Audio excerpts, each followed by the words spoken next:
Capes on the Couch podcast is for entertainment purposes only. Dr. Issues is a psychiatrist, but he is not your psychiatrist and does not have knowledge of your individual situation. For any personal mental health concerns, please consult your own healthcare providers.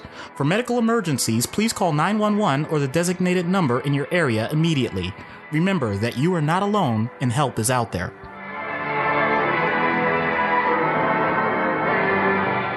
Hello and welcome to Capes on the Couch, where comics get counseling. I'm Anthony Sitko. And I'm Dr. Issues. This is issue number 30. Nice 30. round number. Yeah. 30. I wish I had never told you about this stupid thing. Why? I think it's hilarious. I can't wait to see it. It is hilarious, but that's the point. Like, I feel like I feel like I've done it too much justice. Now when you see it, it's probably going to be like, yeah, that's okay. We're referencing apparently some video with the Boogeyman, the wrestler, the Boogeyman, where he just keeps saying that his age is 30, even if he's clearly visibly lying about it. I don't know. The way Doc has described it to me, it's very entertaining. I'm sure the Wrestle Special, another podcast, knows what we're talking about. We'll give them a shout out. They've been kind enough to plug us for a little bit. And apparently they're friends with Marvel Mythos. And so we had an interesting three-way Twitter conversation a while back. And I said, well, if there was ever an area that we could find the intersection of wrestling, comics, and psychiatry, we would talk about it. And then I remembered the Ultimate Warrior comic, in which he ties up Santa Claus and strips him naked and talks about Destrucity and comes up with all sorts of weird stuff. There's an ongoing WWE comic right now. There was a great backstory of how at Royal Rumble, Macho Man Randy Savage had to actually escape the arena and the Warrior chased him on foot. And Jake the Snake Roberts somehow was involved and they had to leave him on the side of the road. It's pretty funny if you can find it. Okay. I'll take your word for it, but sure, let's just go with that. But in any event, so there may be a crossover with Marvel Mythos and the Wrestle Special at some point. Maybe we'll get a big old giant conglomeration of all three shows together to talk about how wacky and insane this Warrior comic is, which I learned initially through Wrestle Crap. That's where I first read about it. This is going back many, many years. Random shout out to R.D. Reynolds. Wow. Yes, R.D. Reynolds. But anyway, that's not about this. We are about comics and mental health. So let's get back to Molecule Man, which our present level patron Matt has asked for. He decided to go a little deep with this one as far as the character is concerned. So I'm very curious to see what some of the things that we're going to be talking about today. So Molecule Man, Owen Reece, was created by Stan Lee and Jack Kirby in Fantastic Four number 20 of November 1963. Did not realize that he was that old until I started doing the research. Yeah. I mean, then again, are we really surprised by certain parts of this? Stan Lee and Jack Kirby. Can we just kind of plug that in and then just switch it out when necessary? Yes and no. I don't know. So in any event, Owen Reece was a timid scientist who was hit with radiation during an experiment, and it left him with the ability to control matter at the molecular level. Oh, this again? Okay. In case anyone doesn't know this, if this is the first time you're listening, I have this thing to point out. Why is it always stuff like radiation or chemicals or whatever, and people end up with these powers? Is that really the way that we want to think of these things? Because anytime I see it, it either means that the person is intoxicated, they have cancer, or they're going to die because of a result of a bad accident. See, I always just envision it's really, really poor OSHA setup. That clearly they didn't have their safety things together, whether it's this or Wally West or any of the other characters that are involved with chemical accidents and things at the workplace, because there's no OSHA here. So we need more safety restrictions at work to prevent accidents like this. In any event, so he gets fired for the accident and then decides to become a supervillain and turn on mankind. Now, originally, he believed he could only use his powers while he was holding a metal wand, and he couldn't impact organic molecules. Wow. If there's any case where ignorance is bliss, this is it. Except it's for everyone else, not for Owen. So he gets defeated by the Fantastic Four, and he's sent to another dimension by Uatu the Watcher, because they realize that with his power set, he is incredibly dangerous. So he gets sent to this other dimension where he's aging rapidly. They envision that if they'll just put him there, that he'll just get old and die, and then they don't have to worry about it. Wow, that's the worst version of putting someone in a nursing home that I've ever heard. I was just going to say it's a worse version of timeout, but yours is even worse than timeout.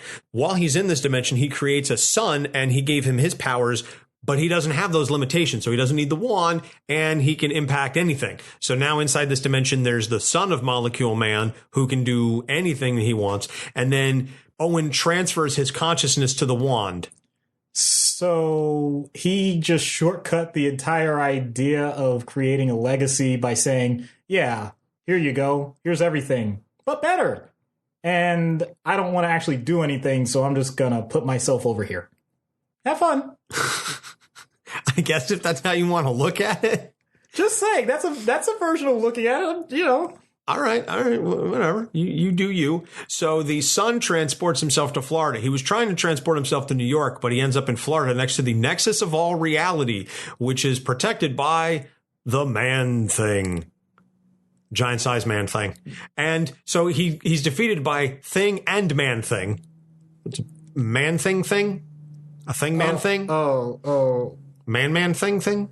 I am not advocating anyone to partake in any particular beverages, but if you do... Man thing man?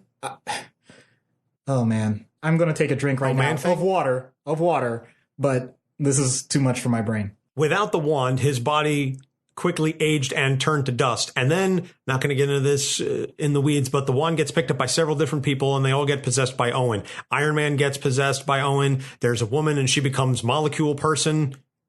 Not Molecule Woman, not Molecule Girl, Molecule Person. So, yay for gender equality and not pushing the binary on folks. Back in the 70s, it's way to be progressive. After he encounters the Silver Surfer and tries to take over his body, but can't because of the Silver Surfer's protective whatever power cosmic, he creates another body and fights the Avengers, and he's going to defeat them all, but Tigra convinces Owen to get help to address his underlying issues, and he agrees to go see a therapist because she says, why are you doing all this?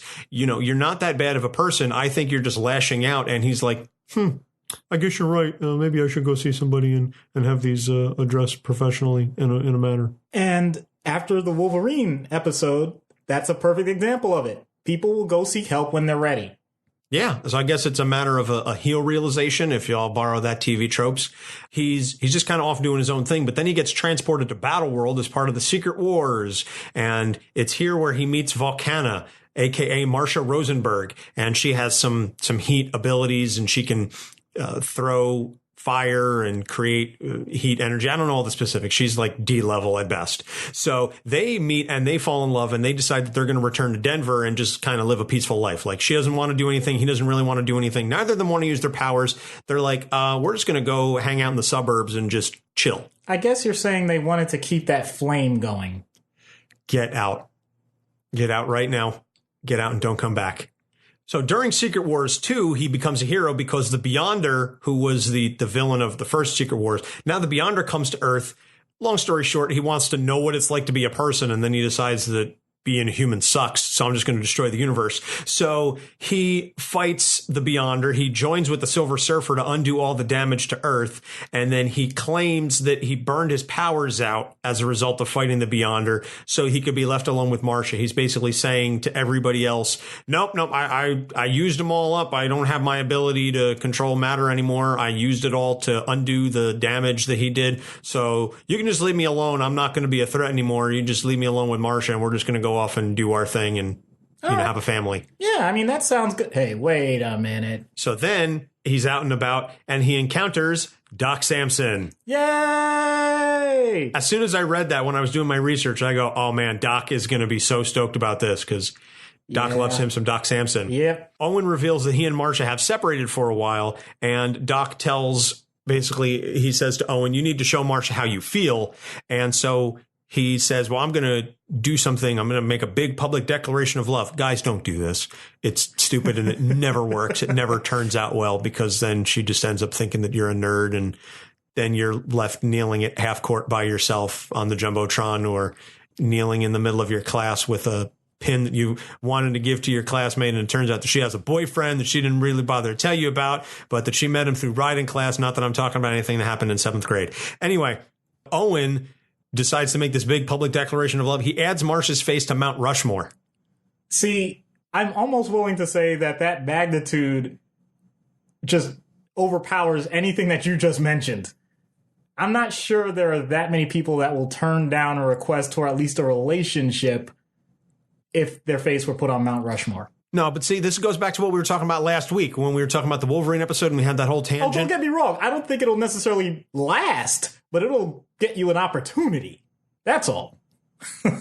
Again, I don't know. I'm weirded out by the whole thing, frankly. So he returns to his hometown of Dinosaur, Colorado, and he uses his powers to control the locals and prevent anyone else from entering the area. And he literally will disintegrate you if you are not a local and you're just coming to the area. It's almost like that Twilight Zone episode with, oh God, what was his name? The kid, and he just like looked at you and he sent you out to the cornfield because he didn't want you around. And then in the revival in the 80s, they made like an updated version of that with his daughter, but it was the same actor who now had grown up and was playing in the old version of the father. And now the daughter is worse and they have a battle and stuff. It's going to kill me. I'll throw it in the references later because I don't want to be bothered to look it up. So the Sentry goes to investigate and Bob gets disintegrated. So then everybody else tries to figure out what's going on. Victoria Hand shows up with a sword, or is it Abigail Brand? I don't remember who it is. It's one of them. I think it's Victoria Hand. In any event, she shows up with a bunch of heroes and they're trying to figure out what's going on. And Owen says, I will turn everything back the way it was if you just leave me alone. And meanwhile, the Sentry reforms his body. And now he's pissed off at Owen for destroying him. So he grabs Owen and says, you better turn everything back or I'm going to kill you. And Owen doesn't tell him, well, I already agreed. So Owen turns everything back and then Sentry kills him anyway. Yeah. Check out our episode on Sentry, because if you're asking, wow, what's going on with that guy? You'll find out plenty. Oh, yeah. There's plenty going on with Bob. Bob is a special one. So Secret Wars reveals that he was reformed by Dr. Doom. His body was reformed by Victor Von Doom, and that the Beyonders created a Molecule Man in every universe of the multiverse as a singularity to serve as a bomb in the event that the Beyonders died. This creates a problem because one of the Molecule Men explodes, destroys the universe, that starts setting off a chain. This universe explodes. That universe explodes. They start creating singularities. Now you have these various multiverses that are exploding, and the Marvel universe, which as we know is made up of at least the multiverse. You've got the 616, which is the regular prime universe, and then the 1610, which is the ultimate universe. They are trying to figure out a way to avoid dying or merging. So Dr. Doom pulls all of this energy together and he creates a battle world. And this was part of the 2015 Secret Wars event. And eventually it's discovered that Owen is at the center of this because Molecule Man is in a machine that is responsible, that Owen's power is the only thing that is holding the battle world together. And so Dr. Doom is manipulating Owen into helping to maintain this battle world.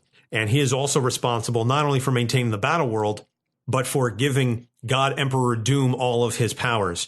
But Reed Richards eventually encounters God Emperor Doom and starts to fight him. So Owen first depowers Doom to make it a bit of an even fight. And then he says, you know what? I think Reed is going to do pretty good with these powers. I'm going to give all these powers to Reed. So Reed uses the powers along with Reed's son, Franklin Richards, and they begin restoring the multiverse. And as they restore the multiverse, each time, what is it? My cat is in here. Hi, Jackie. We're recording right now. Hi. Yes, you're cute. So Reed and Franklin begin restoring the multiverse, and as they begin restoring the multiverse, a part of Owen goes to each of the different universes to serve as an anchor. And as a result of that, it restores Owen's sanity. Yeah, I'm just going to say ahead of time, I have no idea how that works. I don't know how it works either, but as a part of him is anchored in each of the different universes, I guess because it's like a little bit of his power and he doesn't have to worry as much about the power. That could be it. I don't know the explanation. All I know is it makes him saner. So then Owen joins the Fantastic Four and the Future Foundation, and this is new, as in like the last 2 months. This happened. Owen joins the Fantastic Four and the Future Foundation, and then he's killed by the Griever at the end of all things. I don't know who that is. So if you want to find out what happens, you're going to have to read the current ongoing run of the Fantastic Four, written by Dan Slott, drawn by Sarah Pichelli. I have the first issue. Ironically, I didn't pick up the second issue yet, which is where this happens. I haven't gotten around to it. I've been meaning to go to my local comic shop, but I've been very, very busy with things. So right now, and it was funny that Matt asked for us to do Molecule Man because he was literally just killed. So I guess it's a little timely in a sense. So, we like to try and be semi-topical with our character choices. So thank you, Matt, for picking this one. His first question about Owen getting into the issues now is, it's a question / statement. If I had power over all reality, I'd be a little terrified of it too. So basically, we've established this. Owen really doesn't want his powers anymore. He wants to be a regular guy. He just wants to do his thing. And he keeps getting dragged into all of these insane, crazy, offbeat situations with these villains and heroes and all these powers. And he's like, just leave me alone. I don't want any part of this. So, Doc, if you can expound a little bit upon that. Sure. And thank you very much to Matt for setting me up like this. I mean, it's excellent.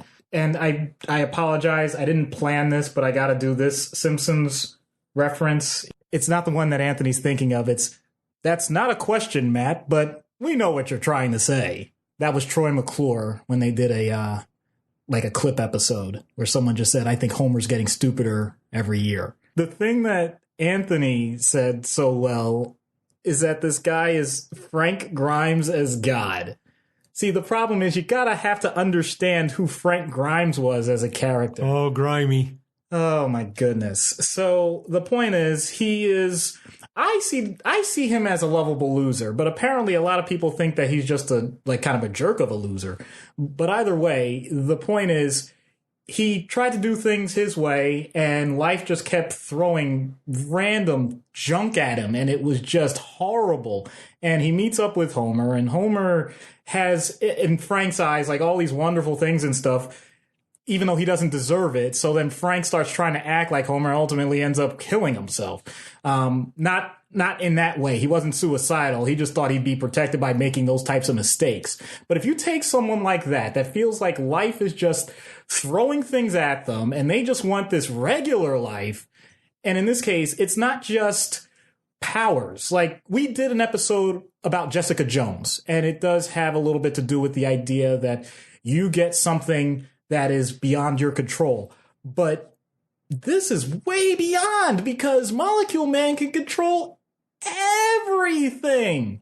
It doesn't matter what he wants or doesn't want. And not only that, it makes him a target because people recognize that. That's how someone like Doom gets in his position. That's how the Beyonder ends up being involved. All that stuff, that weighs on people that are, oh boy, I'm not going to bring it back to him. I was going to say people that are bred for leadership. But the point being, if that's not what you wanted to begin with, you're going to do everything you can first to avoid it. And then if that doesn't work, you're going to downplay it. That's something that we don't see as often. We'll see people ignore it. We'll see people actively try and remove it. But to just kind of put it in the background, or the smooth way that he said that he was quote unquote burnt out, it was just everyone's indication. I don't want to deal with any of this. Just leave me be. It's a fair point, but it's not going to make a difference, because even though he can quote unquote control everything, we see that other people have motivations. And last time I checked, no matter how much we try, we're still interactive beings. So he's still going to have interactions with other people. They're still going to have their motivations. That's something that we talked about heavily with Vandal Savage as to what positive motivating factors people can have even when they have everything. This comes back down to that. You're still going to have to deal with others that may not see things the way you do. And how you interact with those people is going to lead to whatever results you get. And if he's going to try and shut everyone out while people are still trying to interact with him, first of all, we've noticed that it's been villains that are trying to do it because they want what he has. And even when it's heroes, heaven forbid, we saw what happened with Sentry, who okay, I'll classify them as a hero. But the point being, if you get them upset, they're going to consider you a threat, and then they're going to attack you. So you're darned if you do, darned if you don't. I think that's an unenviable situation to be in, but that doesn't mean it's something you can just push off. In other words, it may not have been his fault, but it definitely is his problem. Fair point. It's not his monkeys, but it is his circus. Yep. Okay. All right. That's fair. And then moving into the issues that we came up with, or at least that we envisioned when we were doing our research. The first thing that I want to talk about, and I didn't mention this that much in the background, but Owen Reece starts off as a mama's boy. Very much so. He is very much under her thumb as a young boy and even as an adult. He starts off there, and I think that emotional stunt or the emotional stuntedness of that is what leads to a lot of his lashing out later on. And this is almost directly referenced by Tigra when she basically says, you are an emotionally mature, young man, that you're not like a bad person. You're coming from a bad place. And I want to help you fix that. But do you really want to be known as the bad guy? Like, I think you have the potential for more. So it's almost like a dare to be a badass that Tigra gives him. But a lot of that stems from his mama's boyness. And I don't know if I'm sure there's a less pejorative way to say it. So I'm just going to turn it over to you, Doc. Okay. The idea, if no one's heard the term mama's boy, although I think everyone has heard that, the idea is you have, and it doesn't have to be a woman. It can be a man. It can be the father or anyone in a maternal or paternal figure role. They become incredibly protective of the child to the point that the child expects everything to be handed to them. And from a basic standpoint, it is. They don't have to develop any other skills to get results. So, in other words, you don't get the standard stimulus reward response, or the stimulus rather is simply, I whine about it and I get it, or, mom, and honestly, it can work the other way too, when it comes to being overbearing or dominant. In other words, if a parent says no, we understand that there's a good idea, there's a good reason usually behind it, and you shouldn't go against what they're asking you to do or not do. But there can be a certain level, if you don't understand any of the reasoning beyond that point as you get older, it becomes simply, well, I was told no, so I don't do it. I always do this because that's what I was told when I was younger. And you can get a decent distance with that in life, but at some point, you're going to have to stand on your own 2 feet. You're going to be interacting with, first of all, your peers in school, who, if you didn't know it before then, you're going to find out very quickly that other people have different ideas in the world, and they're going to challenge your small system. Also, when you are expected to do things for your own sake, regardless of who's around you, certain responsibilities, be it with work, be it with relationships, you're going to get tested repeatedly. And if it was just a matter of it being handed to you, then unless your mom is also the teacher and the head of the school board and your boss at work, and, well, let's not take it beyond that because I don't feel like talking about the Oedipus complex. Good call.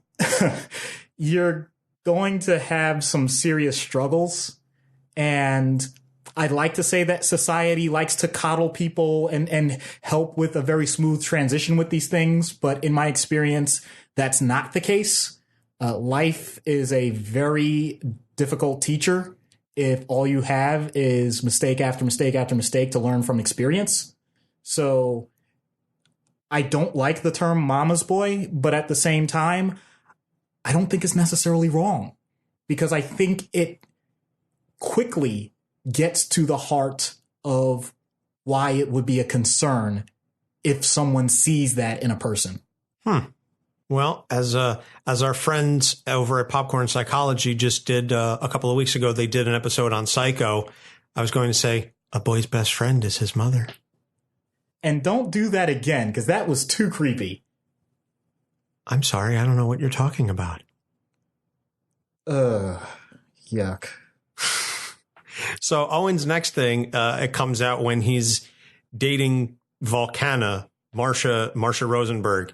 They seem to have a lot of regular couple problems. And I think this is refreshing that you have two characters who start off superpowered and instead they both say, you know what, we're just going to take it easy. We're going to go to Denver or a suburb of Denver. We're just going to hang out in Colorado, get Rocky Mountain High. We're just going to have regular jobs, just be regular people. But they still have problems. And that's what leads to Owen when he encounters Doc Samson and he says, well, you know, we're kind of on a break or what have you. We're having some issues, but it's not really related. At least I think, and I could be wrong on this, but I don't think it was really related to the powers. I think it was just a regular relationship issue.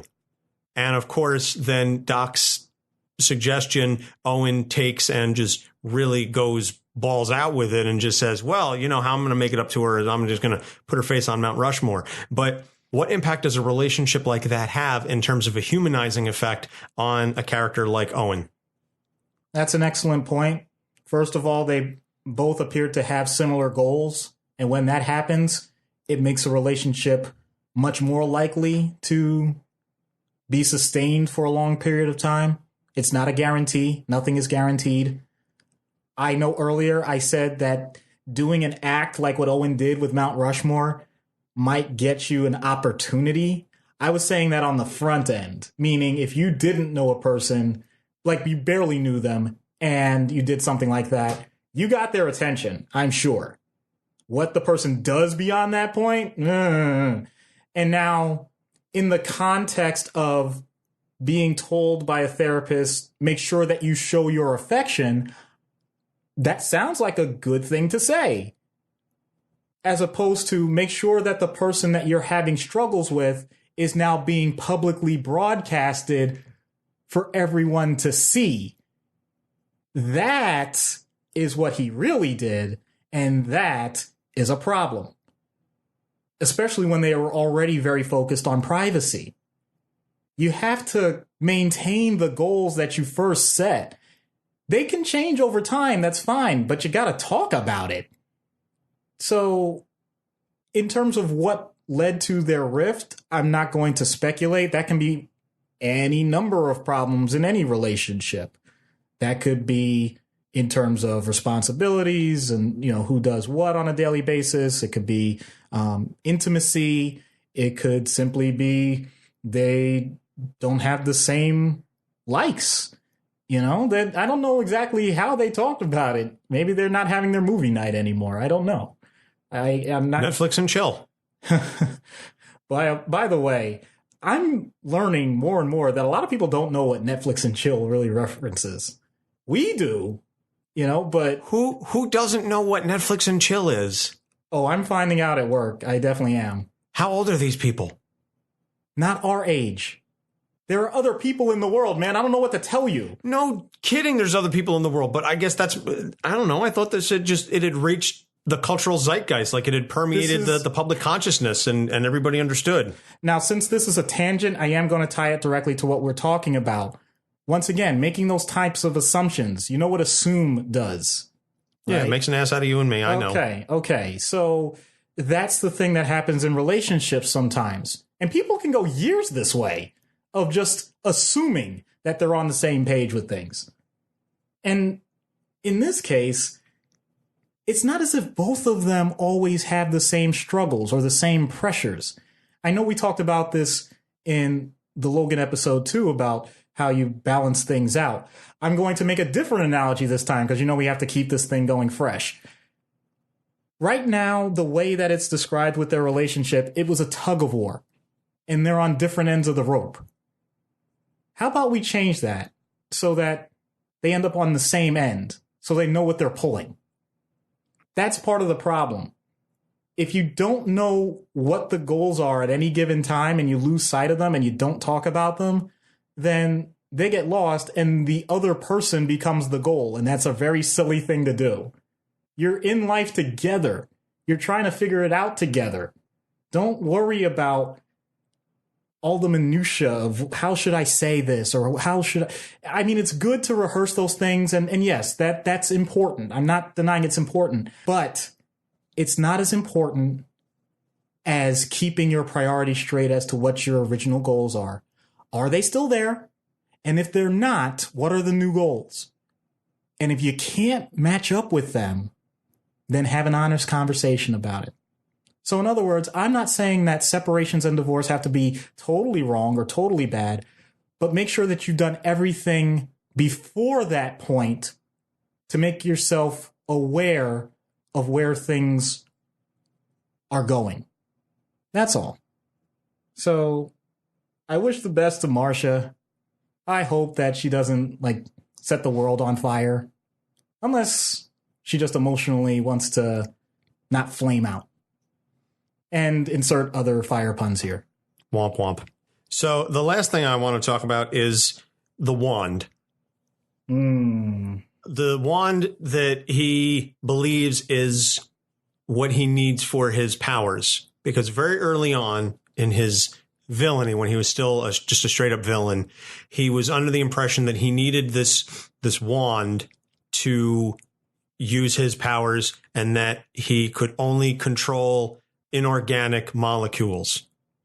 And as we later determined, that ended up becoming a crutch. But this is after he sends his consciousness to it. He creates a sun. All of these things, he uses the ability to, transfer himself to the wand, and then he possesses other people. This whole thing with the wand is disturbing, troublesome. I don't know if you want to expound upon that or use any other adjectives to describe it. I don't think I'll use adjectives. I'll give similar examples that people may know. If you're familiar with the comic strip Peanuts, do you know who Linus is? Of course we know who Linus is. I was in You're a Good Man, Charlie Brown in high school. Oh, good for you. All right, so Linus has his blanket. And that's the thing. It's literally a safety blanket. It's really easy to see where these things come from. It's no different than sports people, because once again, that's one of the things that I enjoy in life. If you notice batters going into the batter's box that have a certain ritual, or basketball players at the free throw line, and they do the same thing over and over before they actually take the shot. Is it all necessary? Because many of these people do different things, and yet they're all looking for the same result. So I'm not so sure that there's true backing as to why people have to do things that way. But because it provides them a level of mental comfort, they'll continue with these routines, or they'll have some surrogate object that they have provided meaning to. So Molecule Man is in the rare situation where he didn't just apply a figurative meaning to these things. He applied his own consciousness to it. So he doesn't just have the opportunity to say, I think this is important to me. He said, this is me, and was able to get results that way. So he's actually in the rare instance from a comic book standpoint where it's not a metaphor anymore. So he just totally messed it up. That's fine if it works. Of course, we know that in the long run, it didn't work.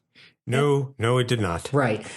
And the same can be said for most rituals and superstitions, because as long as they're allowing you to progress with whatever task you're doing, it's at worst an inconvenience or an annoyance. At best, it can be a motivator, because let's say you always lay out your gym clothes before you go to the gym in the morning. Well, you know that once your gym clothes are out, that's what you're wearing. Man, I guess I got to go to the gym then. So it just starts to feed on itself in a good way. Unless the ritual becomes too, let's say, either complicated or too time-consuming or inconvenient, so that you're not getting the results that you want, either in the task itself, meaning, so I put out my gym clothes for the next 20 days and it's taking up every inch of the living room space and nobody can sit down anywhere, and now my wife is mad at me. That's a problem. Or you're saying, wow, I keep washing my gym uniform every morning and now it's totally disintegrated and I have nothing to wear. Okay, well, did you have to do it that way? In other words, having these surrogate items or these routines and rituals can be beneficial as long as they're maintained at a small level, at a lower level. When you start to really incorporate them and magnify them and make them more important than the original task or desire that you had in the first place, then you've lost the point. And usually everyone else sees it before the other, before the person doing the ritual or having the surrogate object notices it. And it can create a lot of friction, a lot of conflict. I guess I hadn't considered that someone outside can see the problem before the person with the problem. But then talk to Linus about the Great Pumpkin and see exactly how aware he was of it. All right. Your Peanuts analogy stands firm. I get your point. So moving into treatment. Now, this is interesting because Owen has been to a therapist before. He has sought out therapy. He realized he has a problem. So in universe, what would you do to continue the therapy? Owen has to, at some point, recognize that he can't run from this. He's been trying to hide for a long time. He, unfortunately, if you go by like the most recent stuff, he's not exactly in the best of conditions, but somehow via comics, I'm not too worried about that. I'm sorry, I don't mean to make light of something like that, but that's the way it sounds. So what I would focus on is his ability to take control at smaller spheres. When I say spheres, I'm referring to spheres of influence. This is true for all of humanity. There are things that are within our control, things that we can possibly influence, and things that are totally out of our control. Now, obviously, someone like Molecule Man can control way more than anybody else as is expected to naturally. But that doesn't mean he can't create a construct for himself that's more manageable. That's true for a lot of things we do in life. If you actually think of what you do on a daily basis, like driving a car, you're taking hundreds and potentially thousands of pounds of metal and electronics and usually some sort of fuel source or electricity, and you're hurtling it at speeds faster than what a human can move and maneuvering it amongst other large entities that in theory, if any of them ever came within contact of one another, can be instantly lethal. But we don't think of that. We just say, hey, honey, I'm taking the car to the store. That's it. If you're able to parse things down into some sort of schematic that makes it manageable for you, then you can do just about anything. I'm not saying that as like a motivational speaker. I'm saying that's how our brains work. It's been shown from the most basic level to what I just described, which actually is a very complex functional task. So I don't see why that has to be different for someone that can control just about every atom and molecule that there is in existence. It just means you don't have to start looking at it with everything that way. And he even has examples of it. Reed Richards did it. Dr. Doom did it. They both had different views on how it should be used. But the point is, they were willing to say, you know what? We can make this work. And even if it were a matter of saying, is there a way that you could get other people to show you how they're able to use those things and you take the bits and pieces that make sense to you? It's okay to start to meld them together and make them individual. You don't have to do things from scratch. I think that's what happens in a lot of situations with people. They feel like they have to start from absolutely nothing. You have all of human history. At this point, the technology we have, you can look just about anything up on a phone. You have all of these tools available to you. Go ahead and use it rather than wondering. It's almost like you're trying to go back to caveman days trying to build a fire again. You don't have to do that. If you have something that you think is out of control, but it's still your responsibility, then you need to find someone that you know is already doing it the way that you think it should be done. If you don't have that person in your life, you can read about them. You can find out who they are. You can contact them. There's plenty of opportunities. And if you need a therapist to help guide you as to what your approach should be or your emotional responses to those things to help with your tools in the toolbox, so be it. We'll be there for you.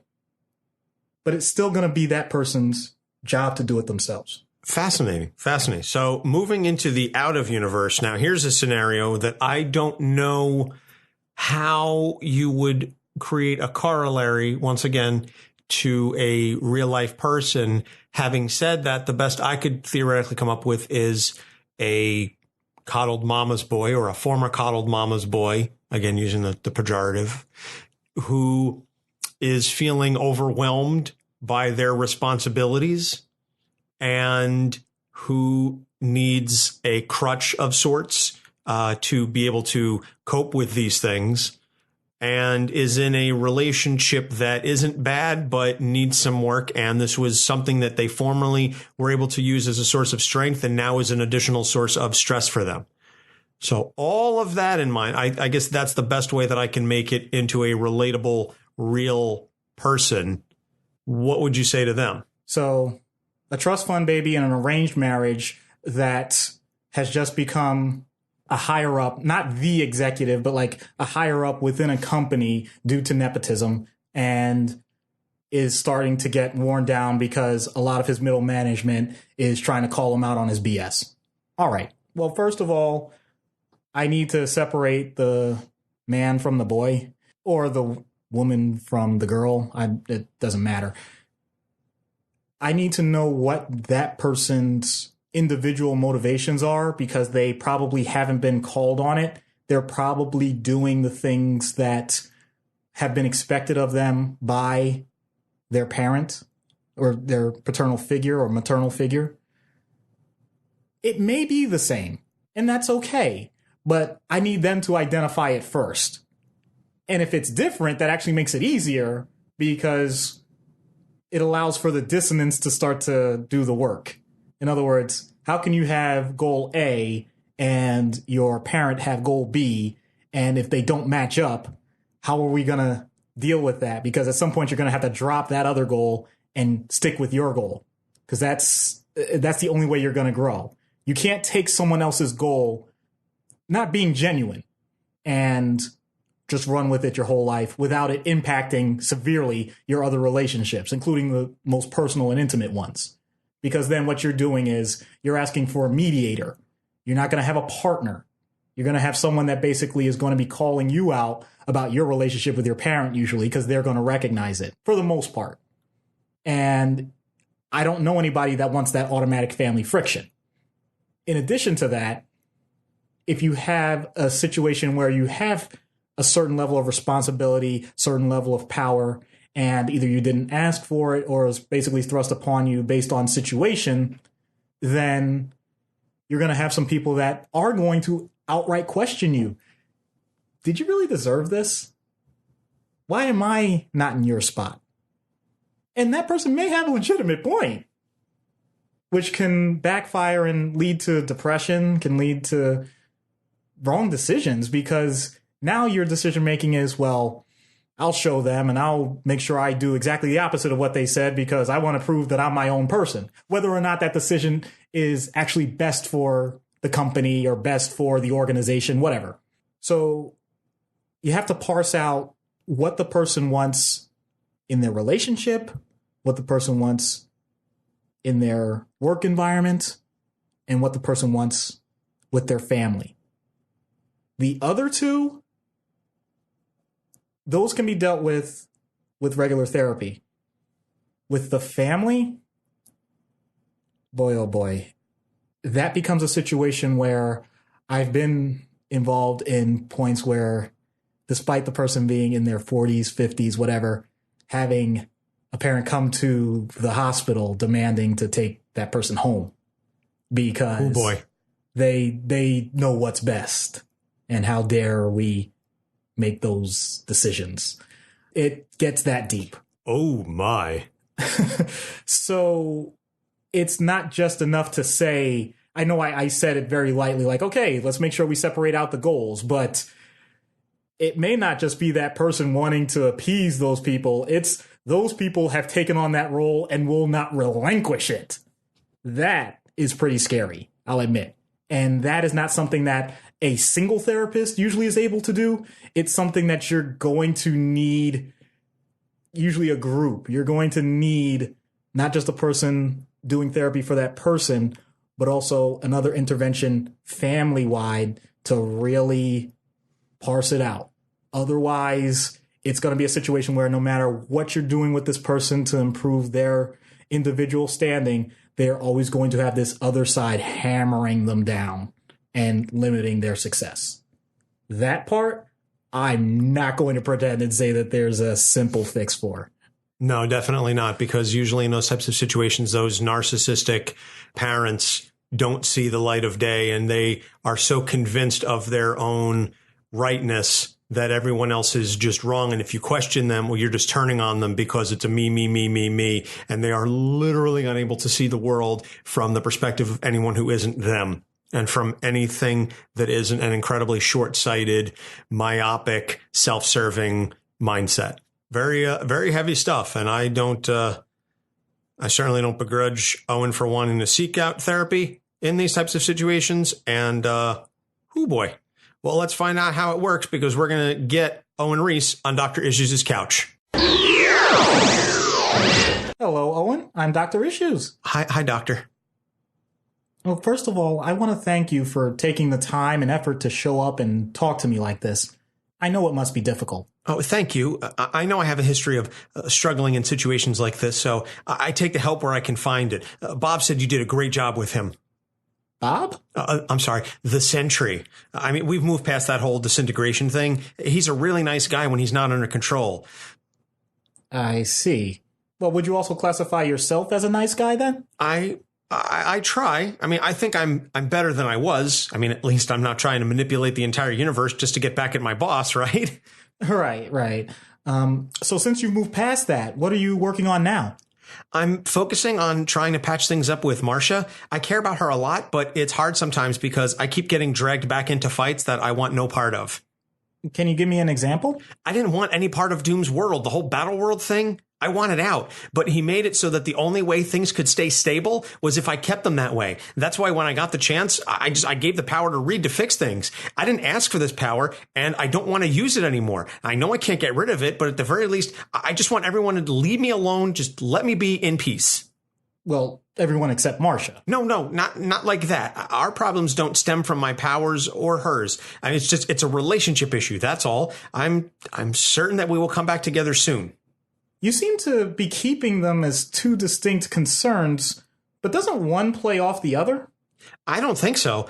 My issues with Marcia have more to do with my mother than they do with my powers. That's what the last therapist told me. Oh, I agree with that. But in addition, I think your reluctance to face your concerns with having such power interfere with your ability to focus on such a close connection with someone you love. It's not about not facing my powers. It's that I don't want them. I know all about them. I've used them numerous times, and they've created nothing but problems. Even when I use them for good, it's still only because I've been dragged into a situation I wasn't originally part of. I mean, at this point, if I never use them again for the rest of I would say for the rest of my life, but I can't even really die properly. Right now, it sounds like you're getting overwhelmed with parts that you can't control. Like you said, you didn't ask for this. But that's just the thing, Doctor. There's nothing I can't control. I can literally manipulate your entire body and this entire universe into doing whatever I want or becoming whatever I want. If I wanted you to become a purple dolphin juggling chainsaws, I could do that. This isn't about getting overwhelmed with lack of control. This is coping with control over every single facet of the universe.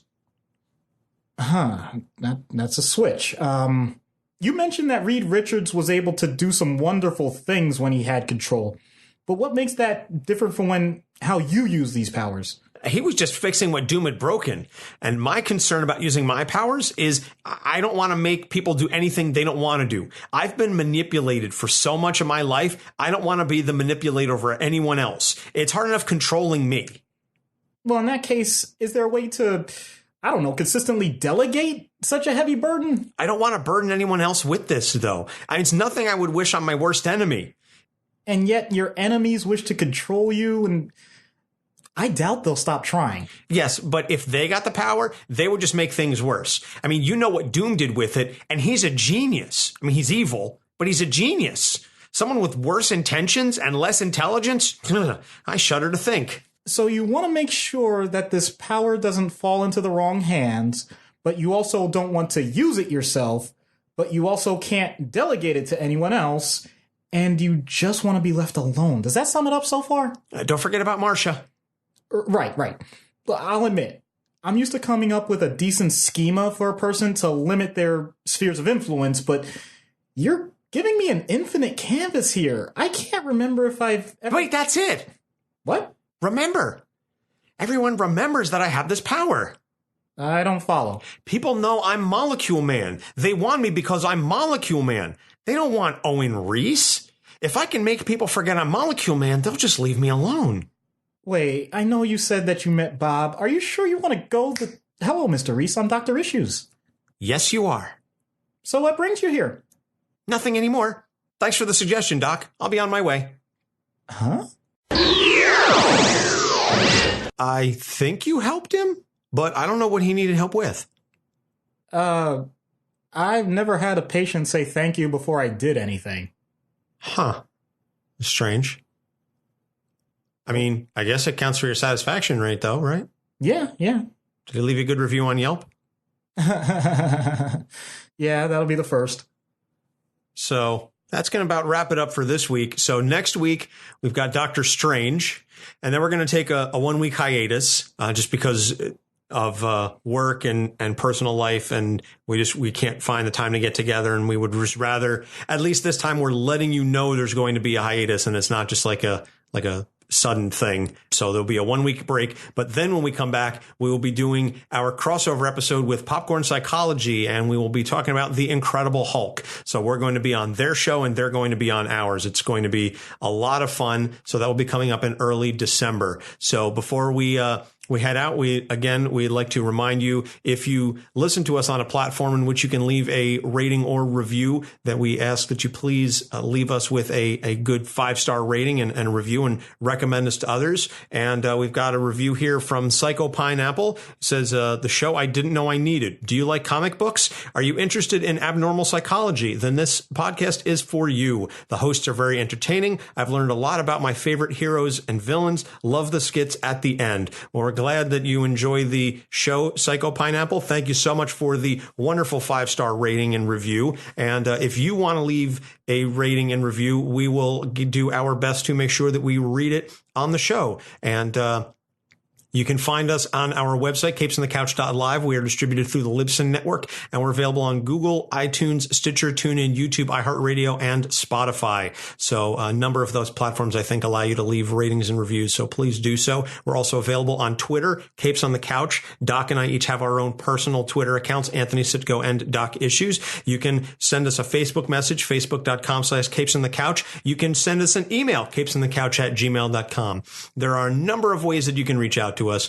We try to be very responsive to our fan base, and we've got our Patreon. Thank you again, Matt, for picking Molecule Man. Patreon.com/capesonthecouch. $1 gets you a shout out. $3 gets you early access and a monthly blooper reel. $5 gets you a longer uncensored skit and guarantee that any questions you have will be answered by us.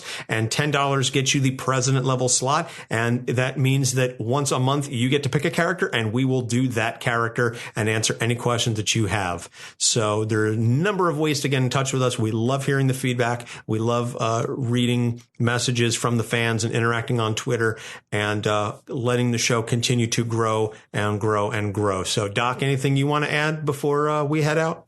I'd just like to say that molecules make up all of our existence, and I'm grateful that someone has finally taken responsibility for them before dying, apparently in a horrible way. Yes. Well, I'd like to compliment you also. I think you did a great job breaking Owen down and parsing him apart and figuring out what it is that makes him tick, and then helping to put him back together, and bonds and science puns. And I'm tired. I can't think of anything else. Yeah, I don't know how to react to that. On that note, we're going to head out for Doc Issues. I'm Anthony Sitko. Thank you so much for listening. We will see you next week. Capes on the Couch podcast is for entertainment purposes only. Dr. Issues is a psychiatrist, but he is not your psychiatrist and does not have knowledge of your individual situation. For any personal mental health concerns, please consult your own healthcare providers. For medical emergencies, please call 911 or the designated number in your area immediately. Remember that you are not alone and help is out there.